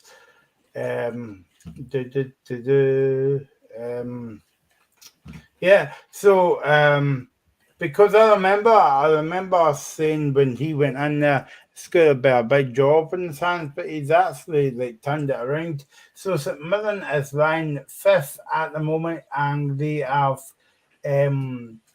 have got 25 points, and so basically a few points away from your beloved Hearts, Graham.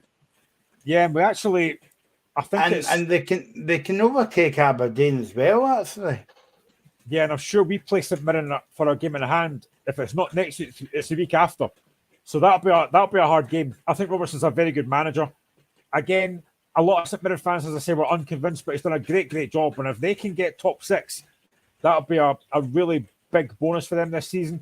I don't think to be honest, I think they can only be at least 3 points off 3rd. So I mean, if they got 3rd place, hopefully they don't. But if they even got top 3, what a season that would be for St Mirren. Yeah, because I mean, I can't remember St Mirren being in the top three. Okay, it's well off now, but I mean, because even could get there for a few games will help your confidence. And don't forget they beat Celtic early on in the season. I mean, it wasn't that long ago that Tony Fitzpatrick talked about St Mirren being a top six club, and everyone thought, really, top six? I tell you Yeah. what, he's not going to be far wrong, is he? Wait you see him coming back to St Mirren now after he's left St Mirren. But Stephen Robertson says after the game on Wednesday night, spoke to St Mirren TV, and he says we'll go into Monday's game very positive. So yeah, they will go into that game very positive. But Camargue will be up for the game by picking 3 points up on Wednesday night. Okay, it was against a pretty Aberdeen side, but I mean, you still got to win no matter who you play, Graham. I think that was the biggest surprise of the night. Maybe it shouldn't have been, but that was the biggest surprise of the night for me, Kilmarnock winning that game. Because even though Aberdeen have not been in great form, I still thought they would go to Kilmarnock and pick up 3 points. But Kilmarnock were excellent. They deserved to win. Probably could have won by more, to be honest. You know, again, defensively, Aberdeen were very poor, but you've got to take your chances. Kilmarnock did that. And obviously, the ironic thing is that Derek McInnes against his old club, he'd have been delighted with that. Putting a wee nail in the coffin of Jim Goodwin there. So, yeah, I think Kilmarnock have done a really good job there. I'm still not sure that they'll be safe this season. I still think they'll be in relegation trouble. That's just the way I see it. But that was a huge win. And if you can't take confidence winning that game on Wednesday, then when are you going to take confidence? Exactly, yeah. Okay, so let's move on now to speak about Livingston and Motherwell. Two teams that went through on Wednesday night. Well, listen to David Martindale after the game on Livingston TV. He was a wee bit disappointed, and I must say that he was a bit disappointed of the year so far for Livingston. I mean, it's brilliant to hear a manager talking like that, Graham, but I mean, sometimes you feel as though Livingston is punching above their weight at times. I keep saying this every time on here, but I think they are one of the most underrated clubs in Scotland. I think they've got a really good team there and a very good manager. I don't know how often I say this as well, the fact that David Martindale doesn't seem to get linked for the big jobs. Yeah. He's a very good manager, a very likable guy, and he's always, what I like about him, he's always honest. He never tries to hide or anything. If his team plays poorly, like he says it. If they play well, he says it. He never seems to be too up or too down. He's a very likable guy. He's a bit like Postecoglou. He's very likable and he's very honest, and I quite like that about a manager. And I just wish they had a better fan base, because Livingston deserve that. It's a great place to play football. So, yeah, I think they are underrated. I think they've had a decent season. I mean, yeah, if you want to aim higher, I said this again, you want to aim higher, and I think Livingston's ceiling is maybe top 6. I think they've had a good season. But again, David Martindale wants to aim higher than that, and that's great. But I think they've done okay this season. Mm-hmm. Yeah, and as for Murrow, coming off the back of a disappointing result with Ibrox, but they had a chance in that game, Grim. Yeah, not unexpected. When you go to Celtic Park in Ibrox, if you get a chance, you've got to finish it, because you're not going to get very many. And I mean, the thing is, you're not going to get judged against Rangers and Celtic at Ibrox and Celtic Park of that. You're not going to get judged in these games. I think Stevie Hamill was disappointed after the game, but it's one of these games that you just put to the back of your head and go, you know what, move on from that. It's Glasgow, it's Rangers. We can move on from that. I think Livingston's a game that they'll be looking at to try and get 3 points from. But again, Livingston, as I said already, they're very underrated. I think if I was a betting man, which I'm not, I think Livingston will win that. I like Livingston. I really do. I know one of our colleagues, Reagan, talks about Livingston a lot, and David Martindale, his favourite man. But I think Livingston will win that. It'll be close. I don't think it'll be a classic. Never said that, it probably will be. But I just think Livingston will edge that, maybe 2-1, maybe. And what do you think the Murrow fans will say about this year's kind of, well, not season, but just 2022 as a year from Motherwell? What would they say? Disappointing at times. I think if they were to score it at a 10, I think they probably about a 5. It's not been great. It's not been massively disappointing. But I mean, you look at the European campaign, they were knocked out early. That was a massive blow. I keep saying this again. I said this to James last week. I've said it to you as well. They are far too reliant on Kevin Van Veen. If he doesn't score, I don't know where the goals are coming from. So yeah, they've had an up and down season. They'll be looking for better next year. But again, we're getting into the January transfer window now. I think they'll look to sign probably 4 or 5 new players in January. Another striker or 2 is a must for me. I know they've got Louis Moult there, but again, Louis Moult's not scored that many goals since he came back. They have to get a couple of goal scorers in. But again, finding strikers is very hard for any team at this time of year, especially in January. It's very difficult to sign a striker because teams want more money. If they know you're looking for a striker, they'll demand more money. So yeah, it's hard for the team at Motherwell to sign quality, but they need to strengthen that forward line because they are so reliant on Van Veen. It's unbelievable. And apparently, after the game on Wednesday night, watching Motherwell TV, Stevie Hamill gave an interview, and he was saying that Van Veen basically was in a sick bag because apparently there's a bug going about at Motherwell at the moment. So, like, he was saying that Van Veen had to come out of sick bag to play that game. Well, it shows how desperate they are. They've had to climb off his sick bag to play, and they still got beat anyway. I mean, it's one of these things that. Do you know what? I know this sounds a bit daft to say, and it might be controversial, but I wouldn't have actually bothered risking Van Veen for this Rangers game because it's at Ibrox. You're not getting many chances. You know, why not just say, do you know what? Take this game away, get him fit for the next game against Livingston. Was there any point in risking him for that game? I don't personally think there was. No. Yeah. I mean, I like when you're on the show, Grim. Not that I'm not saying I don't like Dave Smith and blah, but you totally agree with it, and I totally agree with you at times as well, because when you go to Livingston, it's a nice wee skigging, and you know that you're going to win for a game and whatever, but it's just a fan base. It gets lets Livingston down at times, and I'll tell you what, if you've never been to Livingston for the last few years, I don't know if you've been to Livingston for about 2 or 3 seasons, but the macaroni pies are brilliant. I like, look, I've not been for a while, but I like going to Livingston. It's such a great wee ground. It's easy enough to get to. You know, it's near you and take them, yeah. It's not too far away. It's only about 20 minutes in the car or 25 minutes in the car. It's not far away. But it's such a nice wee ground. It's a really nice atmosphere. You know, the fans that they do have there, they do make a noise, but I just wish, I mean, you see supporters buses leaving to go to Celtic Park and Ibrox, and you think you've got Livingston right on your doorstep and you've got folk leaving for that. I just think it's the same as St Johnstone, though. You know, again, I've spoken about this before. You look at what St Johnstone could do with that fan base. You get the fans that turn out for cup finals and European games, but they don't turn out for, like, run-of-the-mill games at home.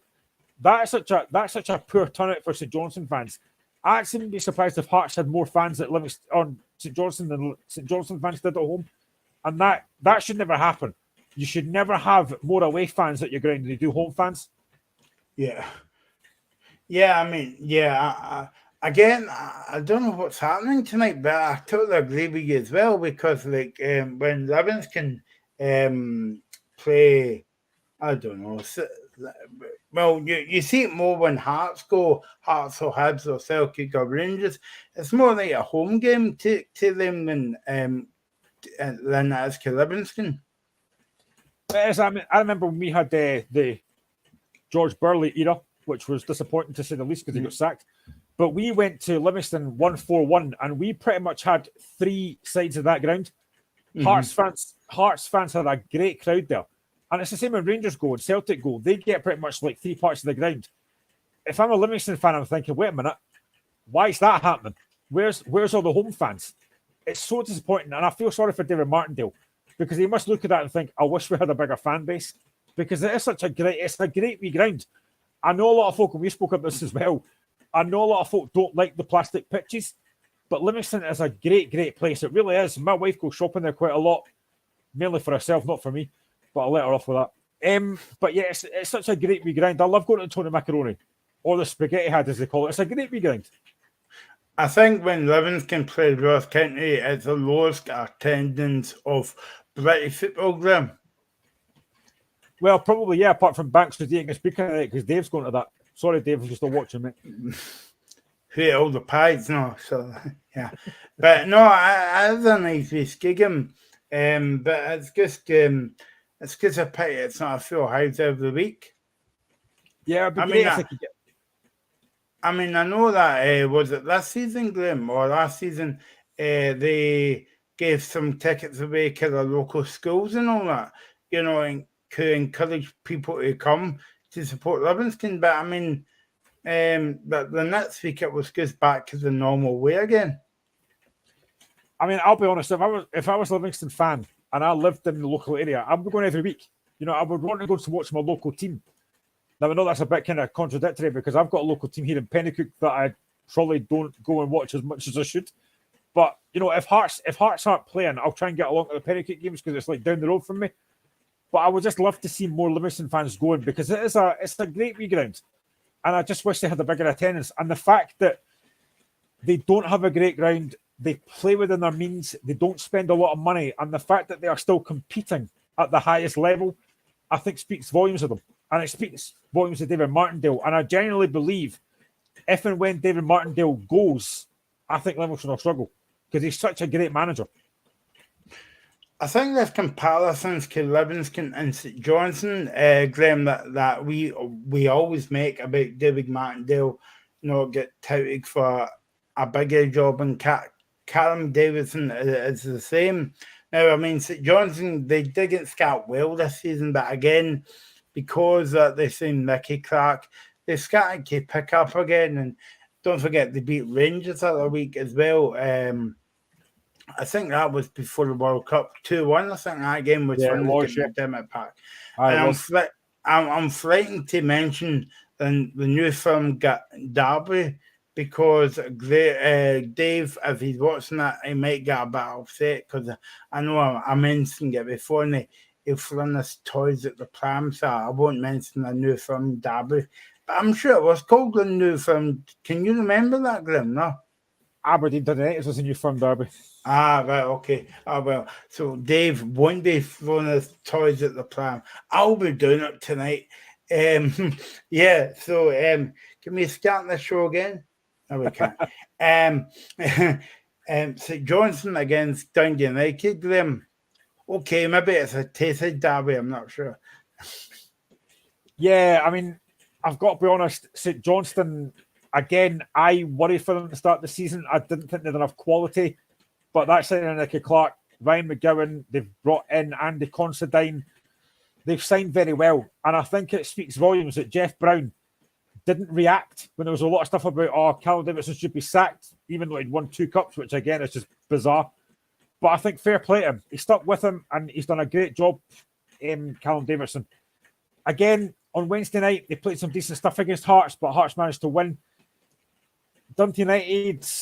Again, I watched them against Hearts last week. They maybe a bit unfortunate not to win that game. But again, United have not had a great season. I think Leon Fox has done okay since he came in. But this, again, is a really tough game to predict. I think it's in McDermott Park. I think St Johnstone will win the game. But it's such a tough game to call. But again, Nicky Clark against his old team. You know what happens when that happens? They always score. Yeah. They always score against their old team. I don't know if you were on the show, and maybe you were, and I just can't remember, but I was having a conversation a couple of weeks ago. In fact, I think Dave was on as well. And you know, when we speak about David Martindale and Callum Davidson, do you think that if they were at a bigger club, they would have been away by now to manage somewhere else, whether that's somewhere else in Scotland or England? But do you think it's because they're managing a kind of lesser team in Scotland that they don't clubs don't look at them? Probably. I mean, for me, Callum Davidson's stock was very high the season, was it last season, the season before last? They'd 2 won 2 seasons, cups. yeah. They'd won the 2 cups. They'd finished top 6.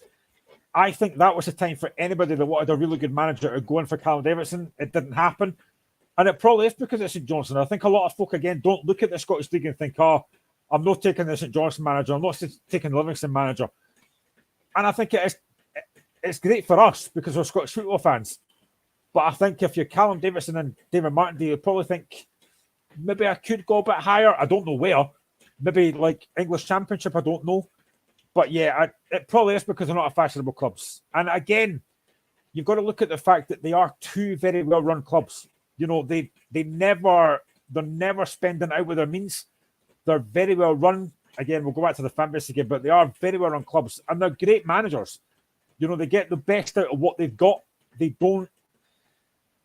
probably don't get the bigger jobs that they should get. I mean, they're never going to get Rangers Celtic jobs. Let's be honest, that's never going to happen. But I think, you know, even like a Hibs job or a Hearts job or an Aberdeen job, for example, they could get that Championship job in England. They could easily get that. But yeah, they aren't at fashionable clubs, and it is unfair. But that's just the way it is, unfortunately.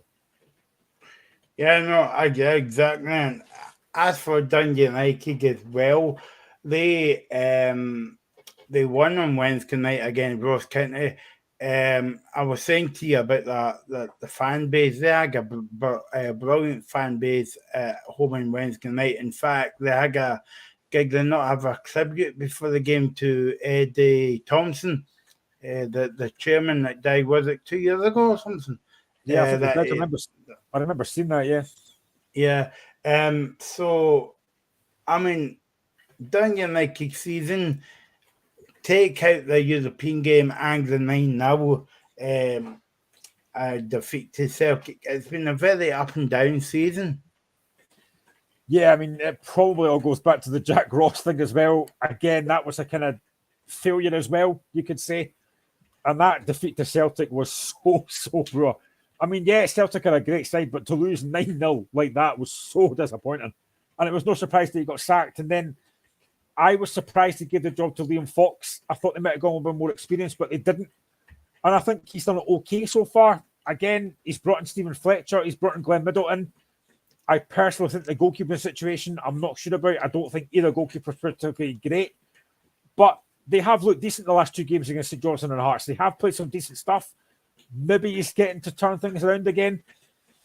I still, again, a bit like Kilmarnock, I'm still not sure that they'll be safe this season. I think they could still be in trouble. But, you know, fair play to Liam Fox. He's done okay. Again, January comes around. They need to strengthen in that window. Probably 3 or 4 new players in. But yeah, they've done okay. And yeah, the fan base again. Tannadice is a great ground as well. I like going to Dundee.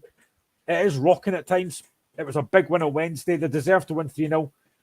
It'll be a difficult game on Monday. St Johnstone again at McDermott Park. It's such a tough game to call. But I just think being at home, I think St Johnstone might have the slight edge in that game.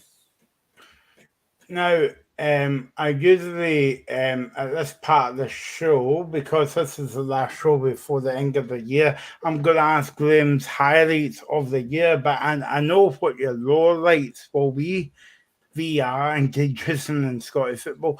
I'm just imagining that, right? You mentioned going and it's just not been on, right? But see if that was still on, Graham, they would take the rip out of VR, not only for 5 minutes, but for the whole entire programme, because they are not getting it right in Scottish football. And we thought, well, the World Cup, well, they're going to come back in 5 weeks' time and do everything right by the book. Nope, because Maeda's goal at Parkhead last week. I don't know if you saw the highlights, Glenn, but that was well over the line. There was also the one, was it last week? I think me and James talked about this. Was it the goal from Abada, I think it was as well, that got called off? Even though the ball came off the defender and Abada was in to score. I don't know how to word this properly, but I just think that VAR should have been brought in at the start of the season. You know, you iron out any difficulties you've got. To bring it in halfway through a season wasn't the right idea. Then you've got Ian Maxwell, the chief executive, the Scottish chief executive, saying for the first 2 months, this will be horrendous. Why you say that's not a good thing to say for the chief executive? Don't say that. And then he comes out again a few weeks ago and says, you know what, I think VR is working. No, it's not. It's clearly not working. Because some referees are going to the monitor, some refs aren't going to the monitor.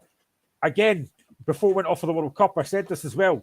The handball rule, nobody knows what it is. What's a handball? What's not a handball? It's just so confusing. And I think, yeah, you're talking about lowlights. For me, that is a massive lowlight. I just don't think the folk in that... Again, I keep going back to this. VAR is a technology. It's the folk in that room that are using it that the problem. And again, I think... Was it last week? I think it may be last week again. Dundee United against Hearts, I think it was. Willie Collum got called over at the monitor for a couple of decisions, but then other ones he wasn't getting called to the monitor for. And it's, again, I don't want to agree with Michael Stewart here, but Michael Stewart again mentioned it last week. It takes far too long. If you are taking 5 or 6 minutes to look at a decision, then it's not clear and obvious. So you've got to get these big decisions right. And I just don't think it is working. And again, I said this to James as well last week. I would like to see a former player in that room along with a former referee, because I think players have a different advantage than referees because they played the game. I just don't think it is working just now.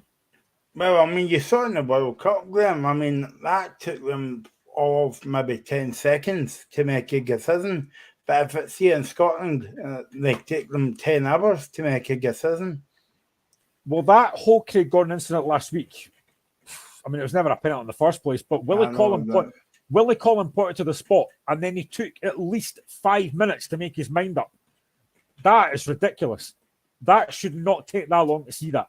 So that's a big worry. And again, the Aberdeen Rangers game 2 weeks ago, 7 minutes of stoppage time. It's ridiculous how long it's getting added on in these games. It's not the World Cup anymore. Stop adding on 25 minutes for injury time. There's no need.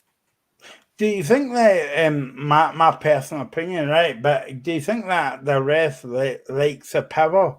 Because no matter if you're watching the games or if you're at the games, you always the famous point is, and he's listening to, and but I mean, it's all about me. It's all about the man in the middle now instead of the game. It's been like that for Willie Collum for a number of years, to be honest. It's about me. It's the Willie Collum show. But yeah, I just think. See, if you're in that wee room and you're not sure about a decision the referee's made, tell them to go to the monitor and have a look. But a lot of referees. Graham, there was 5 people in that room at the World Cup. We've only got like 2. Gary Lineker, Gary Neville, Alan Shearer, Micah Richards. Yeah, I mean, I just think they brought VAR in to help referees, and yet they're still making big mistakes in big games. I mean, honestly, on Monday, you've got the Edinburgh Derby and the Old Firm Derby, and you've got VAR in both of these. I dread to think what's going to happen on Monday night when we come on the show. We'll be spending about 5 hours talking about VAR. That's how bad it'll be. There'll be something happening, Graham. I bet you if you go down the bookies tonight, people will be putting on bets. I mean, can you imagine the game on, like, both games on Monday, or even one of them, get settled by a dodgy VAR call? There'll be numerous calls for VR to get put in the bin. That's all we're talking about. That's all we're talking about for ages is VAR. That's not what I want to see or hear. I want to be talking about the games, the incidents, the drama. I don't want to be spending half an hour talking about VAR. But that's what will happen. I guarantee it right now. That's what will happen. But see, when you think about it, Graham, right? See, before VR came in, right, we spoke about these kind of like decisions, right? But we didn't highlight them the same as VR, right? But every week since VR came into the Hearts and Celtic game, I think that was the first VR game of the season. And the Hearts, the name escapes me. Michael Smith. Michael Smith. Still can't believe it's not a penalty, but nevertheless. But every week since then, we've spoken about VR. that's on a Friday night or Sunday afternoon. We speak about VAR all the time. Yeah, and I mean, if you're a Rangers or Celtic fan on Monday, what you want to be talking about is the actual game and not the referee's performance. But I do worry that'll be the case. Same for me with Hearts and Hibs. I don't want to be sitting here on Monday talking about a VAR decision. I want to be talking about a really good game of football, a lot of goals and stuff. I don't want to spend an half an hour talking about VAR. But that's my fear. In these big games especially, you've got to get these calls right. And again, the one thing I keep going back to, and I said this to James as well last week, is the handball rule. What is handball and what is not? They have to get these things clear. Because again, last week there was a lot of handball calls that weren't called handball and other ones that were called handball. So I don't think anyone knows what's a handball anymore. You need to make it pretty clear what is a handball now. I guess so. I don't know if you've got this email as well, but there's a worrying email that just come out from the chairman of Banks of D. I can't remember his name. It doesn't say here that the game is cancelled because a Mr. Dave Smith has ate all the pies, sausage rolls, and pizzas. So there you go. So that game is up. No, I'm only kidding. It's on tonight. There's a few games on tonight, heading league, but I mean, so disappointing that the Scoundrel Championship game on the telly tonight, Glenn. You know. I know. I'm assuming there's championship games on tomorrow, but they'll not be on telly. So yeah, I mean, it's just that time of year, new year, but nothing changes again, does it? No, exactly. So there's two championship games on. In fact, I wrote it down here to speak about it, and I forgot. Arrow against Kelty Hearts, Queen of South against Clyde tomorrow. Both the Arrow against a 1 o'clock kickoff. Queen of South against Craig is a 3 o'clock kickoff. And if you don't like that league, if you like the Scottish League 2, Albion Rovers against Gumbarton and Stirling against Stenhousemuir, and also there's lower league games on as well tomorrow. So yeah, I've just come back, Graham. So what's your highlight apart from working with me, you know? But what else is your highlight been? I think, although it was disappointing, the games, the fact that Hearts were in Europe again, and the fact we had these big games against like Fiorentina, Istanbul, and the fact we got money for the games against RFS, that's been a massive highlight. Again, I think there's been a lot of decent games, but there's been a lot of poor ones as well. But I just think having the cinch back again it's been great. You know, I love watching the football, and I just think I'm hoping that next year will be just as good. But I think there's I think one of the highlights for me again this year has been the fact that we beat Hibs in the semi-final of the Scottish Cup. That was a big highlight for me. There you go, Graham. 15 minutes to go on the show, and the first technical hiccup of the night. We've not had a technical hiccup this year. It's been brilliant. Hi, right, 1 or 2. Yeah. So my highlight would be the Commonwealth Games. I would say Team Scotland doing well, but yeah, I mean seeing like a non-old firm team in Europe, i.e. Hearts, like a third team in Europe. And I think that the disappointing thing for me, Graham, was we always start out with 4 teams in Europe, and it's usually 1, it's usually 2. This year at 3, because this year we had was it Motherwell and Dundee United. But Motherwell was so disappointing. They were, and I think for me, the biggest disappointment for me this season or this year is the fact that Scotland didn't get to World Cup, because I genuinely think we had a great chance. And if you look at the World Cup draw, the fact that it would have been England, Wales, and Iran or USA, I think we'd have beat Wales and USA probably, and Iran. So I think that's a big disappointment. But I think Scotland are in a good place just now. Steve Clark's done a great job, but I just wish Scotland could have qualified. That would have been a massive, massive bonus if we could have qualified. But yeah, that's a disappointment for me, the fact that Scotland weren't there. Yeah, no, exactly. And I think, like, looking back at the year as well, I know we always speak about this, and I sometimes think that a broken record, and some people say, yeah, that's right, Michael, yeah. But I think it's good to get fans back in the ski games and back in events as well. But I think my low point of the year was the World Cup, Glenn, because okay, it was good to see it, but it was in the wrong country. Yeah, I mean, James mentioned this last week as well. It was hard to get into because it's the winter, because it's so cold, because it was in Qatar, the whole human rights element, the whole gay rights thing as well. It should never have been there. And you get to the football, and a lot of the games for me weren't very entertaining. There was so many 0-0 draws at half time. Yes, some of the games were okay. The biggest highlight for me was England getting knocked out in Harry Kane's penalty landed in Pennycook. That was a big plus.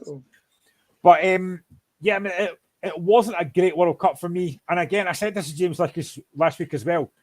A lot of folks said it was the best World Cup final ever. I don't agree.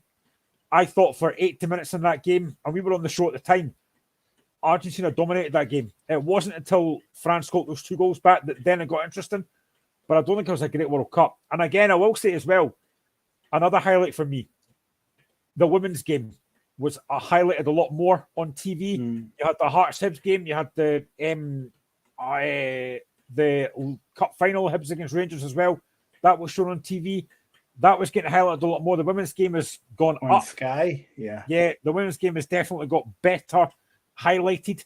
So that's been a massive, massive bonus as well. But the World Cup for me, I mean, I've said this before. I was brought up with World Cups and European Championships. The World Cup this year, I couldn't quite get into as much. It was just, there wasn't a lot of great games on. And again, there was 4 games on a day. I know a lot of folk that watched all of the games. I never did. Much. Yeah, I never did. I was working. But even if I had games on in the background, I wouldn't have watched them because they weren't great games. But the World Cup final was okay, but it wasn't one of the best. But yeah, there was. What I would say is, I thought a lot of teams came out of that with a lot of credit. Japan were great. Australia were great. Morocco were outstanding. There was a lot of very good teams in there. And I wouldn't be surprised. And I will say as well, a lot of the Scottish-based players had really good World Cups. You look at Aaron Moy. You look at Maeda, who had a really good World Cup. Kai Ribbles for Hearts, really good World Cup. Besic for Dundee United, a really good World Cup. So that was really good. A lot of the Scottish-based players were very, very impressive. And I think it's great that they're getting highlighted. And yeah, I mean, I'll look forward to European Championships now. And I just hope the next World Cup that Scotland are there this time. Now, I'm so disappointed, Graham, that you never said one of the highlights was watching the World Cup when we were on the show, and you were behind me, and so you I think Argentina scored, and I was 2 minutes behind you, and that was quite fun as well. Well, we were getting updates from Gordon McIntosh here. I was like, wait a minute, France have scored 2. What? I've not seen that yet. What are you talking about? Yeah, no, I think that was my biggest highlight of the year. But no, it's been a good year for doing the locker room as well, and obviously we'll be back next year as well, doing it all again. We're here every Friday, 5 till 7, and on a Sunday 3 till 5. Can't remember things now, and. Of course, we'll be covering the League Cup games, the Scottish Cup games, and the Scotland games, and it'll be brilliant to do another locker room at the Euros, Graham. Yeah, it will be. I love doing them. And again, you just said that a minute ago, but the highlights of doing this show. So, the comments that we get, all the views that we get, because, we've said this before, we do this voluntarily. We love talking about sport. We do get quite a lot of followers now, we didn't maybe get before. And it's great to see all the contributions that folk give us. We got a lot of positive comments. We get some negative stuff as well, but do you know what? I couldn't care less because we got a lot of good comments. So it's great doing the show with like yourself and Reagan and Dave and James when he comes on, and we've had some great guests as well. We've had Barry Anderson, we've had Paul Mitchell, we've had Alan Morrison from the Celtic podcast, and we'll hopefully get more next year. We'll get better as well. And yeah, it's great to have all these views and all these comments and stuff. So everyone who watches us, tunes into us, and comments on our shows as well, it is massively appreciated. We love all the comments we get. So yeah, keep it up. Yeah, no, I well said. Before we finish up, Graham, I'll give a couple bits of news. If you're not interested in football, but you've been watching this for 2 hours and you don't like football, well, that's very much appreciated.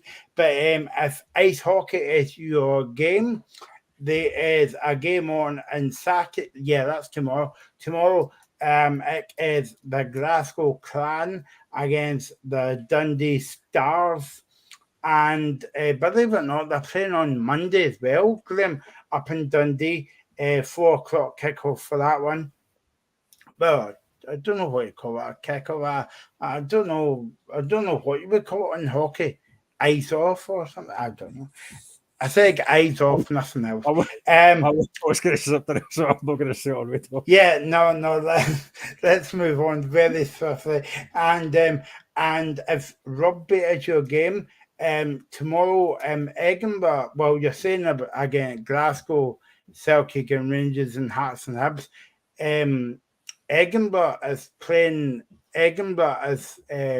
Playing Glasgow Warriors tomorrow on the rugby. So there you go. So, but if you don't like football, we like to cover all the other sports as well. So, yeah, and I just like to say before we finish, if you haven't saw the interview with Mr. Duffy himself and David Ferguson talking about doggy weir even.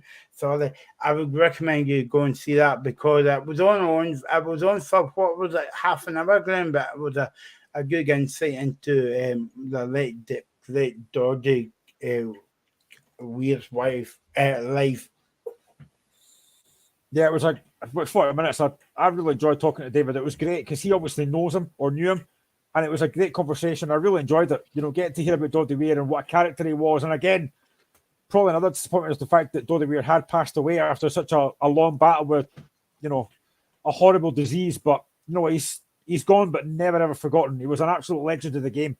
And yeah, I really enjoyed talking to David Ferguson. It was great to get that insight. Yeah. And it's good to have David Ferguson on in terms of like he's working with the Scottish Observatory of Sport. They do a lot of research as well, and if you haven't saw this, and I don't know if we recorded this at the time, Graham, it was before you were actually heard of Graham Duffy, who me and Matthew interviewed none other than Craig Brown on the show at the Euros. I'm surprised Matthew's not spoke to you about that or whatever. But yeah, so we'll try and get Craig back on the show, hopefully when Scotland is at the Euros as well. So, see with a Euros without a Scotland or a World Cup without a Scotland, it just doesn't feel the same. No Scotland, no party, they say, Grim. Exactly. So we will be back next year. Okay, we'll be just back on Monday night then between 7 and 9 with me and Graham and whoever else wants to mad enough to join us on the show. And then we'll be back on Friday, the forum Friday night and Sunday. And of course, our League Cup games are coming up as well. Celtic against Kilmarnock, Rangers against Aberdeen. You will get the reaction to the games on the show, because we'll be on Saturday night and Sunday as well. Oof, it's all go, Graham, on this show. It certainly is. Never a dull moment. And yeah, it'll be great to be back next year, or Monday, as you like to say. But yeah, just before we go, just to wish all our viewers and listeners a very happy new year when it comes. It's been great being on again, and we will see you all on Monday. Come on, the Hearts. Yeah, happy new year.